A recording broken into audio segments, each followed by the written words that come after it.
Oi gente, aqui quem fala é o Vitor, trazendo mais um vídeo do DGP Mundo. E esse vídeo é da Guerra do Vietnã. E bora lá. E se vocês escutarem barulho é porque o meu irmão, os meus dois irmãos na verdade, o Enzo e o Matheus, estão fazendo barulho ali. Então bora lá. A Guerra do Vietnã. Legal. Para entendermos a Guerra do Vietnã, primeiro temos que voltar alguns anos antes. Em 1850, a França começou a dominar esta área. Já em 1893, Vietnã, Laos e Camboja já tinham sido conquistados e formaram uma só colônia chamada de Indochina Francesa. Obviamente, o pessoal de lá nunca gostou disso, porém ficou assim até a Segunda Guerra Mundial, quando a França acabou sendo dominada pela Alemanha.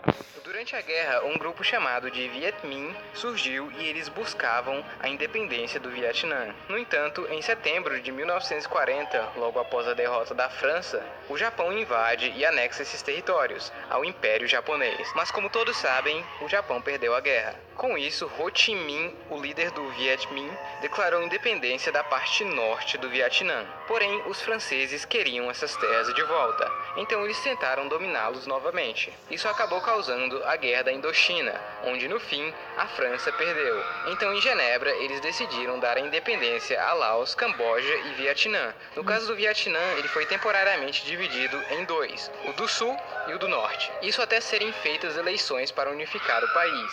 O Vietnã do Norte era claramente socialista comunista. Isso ficou ainda mais claro depois de uma ajuda que a China deu ao país. Já o Sul era anticomunista. Num Dinh Diem, achando que nessas eleições o país poderia se unificar em um modelo comunista, acabou dando um golpe de...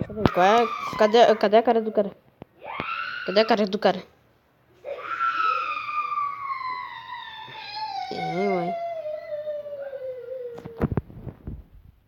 Estado e Olha rapidinho, só deixa eu falar pra eles dois ali, cara, para...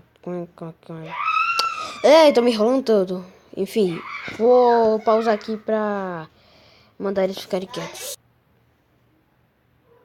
Voltei. E consegui calar a boca deles ali. Com isso, ele começou a perseguir comunistas e possíveis revolucionários. Isso fez ele perder muito respeito com muitas pessoas da população. No entanto, os Estados Unidos do Sul, com isso, ele começou a perseguir comunistas e possíveis revolucionários. Esse livro é muito bom. Comunista. Isso fez ele perder muito respeito com muitas pessoas da população. No entanto, os Estados Unidos o apoiou, pois para eles, se o Vietnã se unificasse em um modelo comunista, isso poderia influenciar outras nações da Ásia. Porém, sabe quem não gostou nada disso? Sim, o Vietnã do Norte. Ocorria um grande fluxo de pessoas entre os dois Vietnãs. Então, se aproveitando disso, o Vietnã do Norte começou a mandar guerrilheiros para o sul, de forma disfarçada. Esses guerrilheiros eram conhecidos como Vietcongs. Já em 1959, os primeiros ataques às bases sul-vietnamitas começaram. Neste ponto inicial, os americanos davam apenas apoio logístico ao Vietnã do Sul. Inclusive, eles mandaram vários conselheiros militares e armas. A mesma coisa aconteceu com o Vietnã do Norte, que era apoiado pela União Soviética e a China. Agora, uma coisa que eu preciso explicar para vocês é que a Guerra do Vietnã é diferente de qualquer outra guerra que eu já mostrei aqui no canal. Ao contrário das outras, aqui os Vietcongs já estavam dentro do Vietnã do Sul, então não aconteceu grandes movimentações nas fronteiras e grandes dominações. E muitas batalhas aconteceram internamente. Algumas delas é até difícil de saber o que realmente aconteceu. Então, ao contrário dos outros vídeos onde eu baseio a linha do tempo nas dominações e tudo mais, aqui não será possível. Então não se preocupe se eu pular alguns anos da guerra, já que a maior parte do tempo foram os americanos tentando defender o território sul-vietnamita e atacando o Vietnã do Norte com bombas. Enfim, vamos continuar. Estamos em 1963 e a guerra continua. Lembra do ditador sul-vietnamita? Então, ninguém gostava muito dele, nem mesmo os americanos, principalmente porque o seu governo era muito corrupto e opressor, até mesmo com outras religiões, como o budismo, que por sinal era a maior religião do país. Diem Diem era católico, ou seja, isso manchava a imagem americana de libertador, já que ele apoiava um cara que não era a favor da liberdade pessoal de outras pessoas. Sem falar que ele era extremamente impopular com a população, e o Vietnã do Norte explorava essa impopularidade de seu governo para recrutar ainda mais Vietcongs no sul. Então, em novembro de 1963, ocorre um golpe de Estado no Vietnã do Sul, onde Diem acabou sendo morto. No entanto, os americanos continuaram apoiando o novo governo. Já em 1964, um navio americano foi atacado no Golfo. Opa, peraí. Só quero falar uma coisa aqui, ó, que dá pra ver a capital do Vietnã do Sul. É essa aqui, ó. Essa bem aqui, ó. Essa bem aqui, mais no sul, ó. Tem um ponto ali, ó.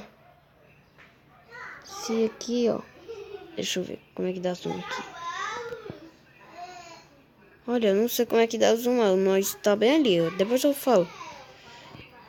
Tem um bem pequeno ali, ó. Bem pequeno.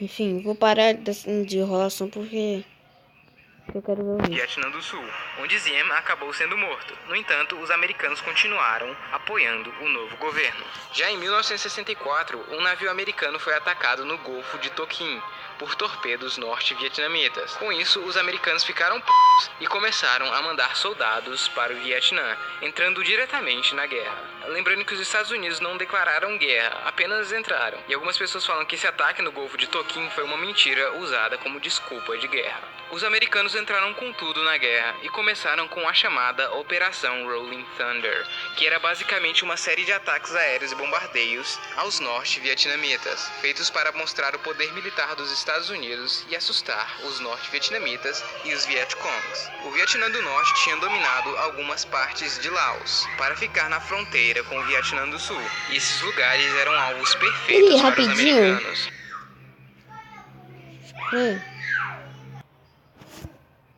Voltei e acho que eles calaram a boca. Não calaram, mas depois eu vou resolver isso. Isso fez com que Laos fosse o país mais bombardeado da história. Os americanos pensavam que a Operação Rolling Thunder iria durar apenas 2 meses, e os norte-vietnamitas eventualmente iriam desistir. Porém, isso não aconteceu. Os norte-vietnamitas continuaram firmes. O que os americanos destruíam, eles iam lá e construíam de novo. Isso fez com que essa operação se estendesse bastante e ficasse frustrante. Enquanto isso, os Vietcongs continuavam atacando cidades do Vietnã do Sul. Então os Estados Unidos decidiram que eles teriam que mandar soldados de campo para procurar e destruir os... Pera aí rapidinho. Pronto, eu fiz um trato com eles lá que se eles ficarem quietos eu deixo eles verem vídeo lá na TV por uma semana.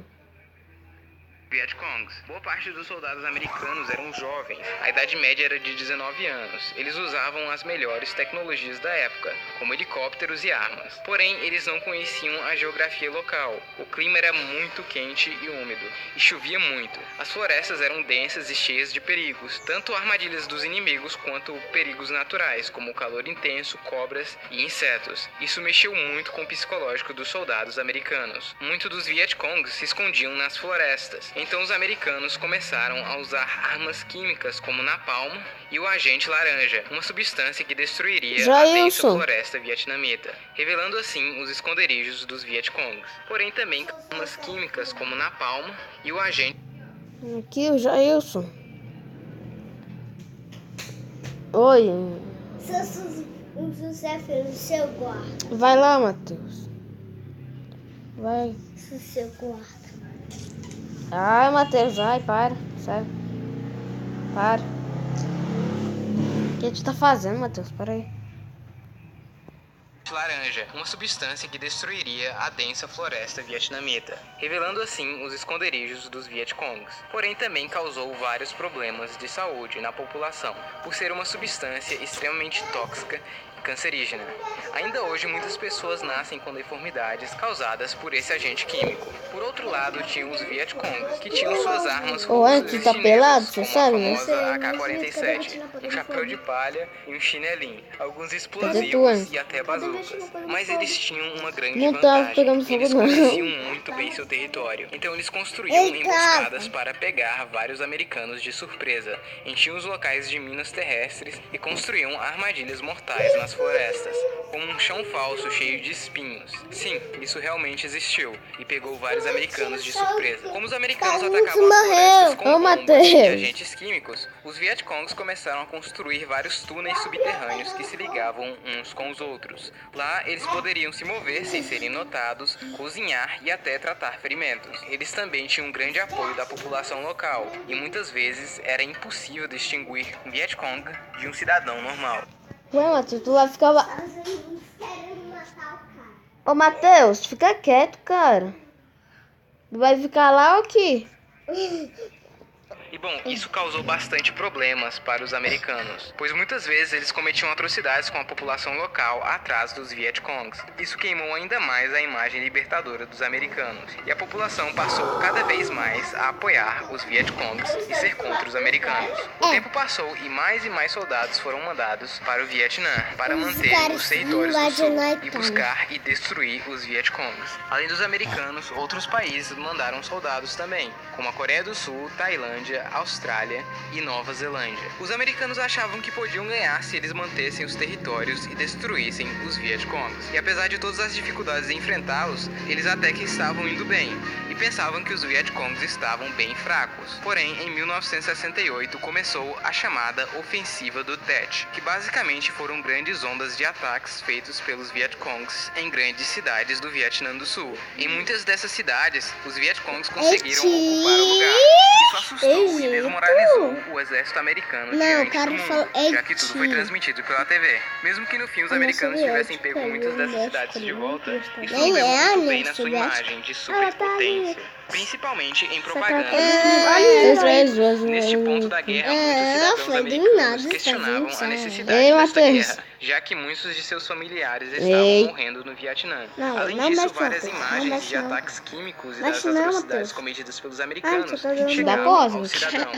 Isso fez crescer vários movimentos pacifistas e anti-guerra. O Mas também movimento tá dos hippies aparecendo e dos aqui, ó. negros, por exemplo, que estavam muito Ei, fortes Matheus. naquela época, eram completamente contra a guerra. Até que chegou um ponto em que quase todos nos Estados Unidos estavam contra a guerra. Viam ela como sem sentido Eu já e só causava apareci, morte velho. e prejuízo para eles. Os Estados Unidos começaram a perceber que não ganhariam essa guerra, a não ser se eles invadissem o norte. Porém, isso poderia causar uma guerra ainda maior com a União Soviética e a China. Então, com toda essa pressão, os Estados Unidos começaram a deixar o país. Eles começaram a treinar os sul-vietnamitas para que quando eles deixassem o país, eles fossem capazes de se defenderem sozinhos. Em 1973, os Estados Unidos e o Vietnã do Norte finalmente aceitaram entrar em um acordo, o chamado Acordo de Paris. Nele ficou de acordo que os Estados Unidos deixariam de lutar a guerra diretamente e apenas daria apoio ao Vietnã do Sul com armas e suprimentos, assim como os soviéticos e os chineses faziam com o Vietnã do Norte. Também ficou de acordo um cessar-fogo entre as duas partes. Porém, 2 anos depois, os Estados Unidos decidiram que, não vou mais ajudar o Vietnã do Sul. Com isso, os norte-vietnamitas aproveitaram e invadiram o Vietnã do Sul. Sem o suporte dos americanos e o norte ainda sendo apoiado pela União Soviética e China, o Vietnã do Sul caiu facilmente e foi dominado. O Vietnã acabou se unificando e virou um só país no modelo socialista comunista. Isso acabou se espalhando para outros países da Indochina, como Laos e Camboja. E até hoje alguns deles continuam assim. Essa guerra foi um total desastre para os Estados Unidos e influenciou muito na sua cultura. Foi também muito importante no contexto de Guerra Fria, já que foi usada como propaganda anticapitalista anti-americana e provou que sem o apoio da população é quase impossível vencer uma guerra, mesmo se você for os Estados Unidos. Enfim, pessoal, é isso. Espero que vocês tenham gostado. E na descrição do vídeo estará um link para o primeiro episódio do Brasil Paralelo, que já foi lançado, e vocês podem ir lá e assistir gratuitamente. Vão lá e assistam, pois realmente o episódio ficou sensacional. E acho que o próximo será Bye, lançado bye. agora na segunda-feira. Enfim, essa foi de longe a guerra mais difícil de se fazer. Acredite, ela é bem complexa e confusa. Então não se esqueça de apoiar o canal, deixando o seu like e comentando aí. Então é isso, tchau, até o próximo vídeo. Então, gente, foi esse o vídeo. Tchau. E se tiver. E se eles estiverem atrapalhando, é só me falar. Que aí eu vejo com eles aqui o que eu faço. Me dá algumas sugestões pra ver se eu posso crescer com o canal. Me dá umas sugestões aí, por favor. Ok? Então tá, tchau. Se inscreve no canal e compartilha. Dá like.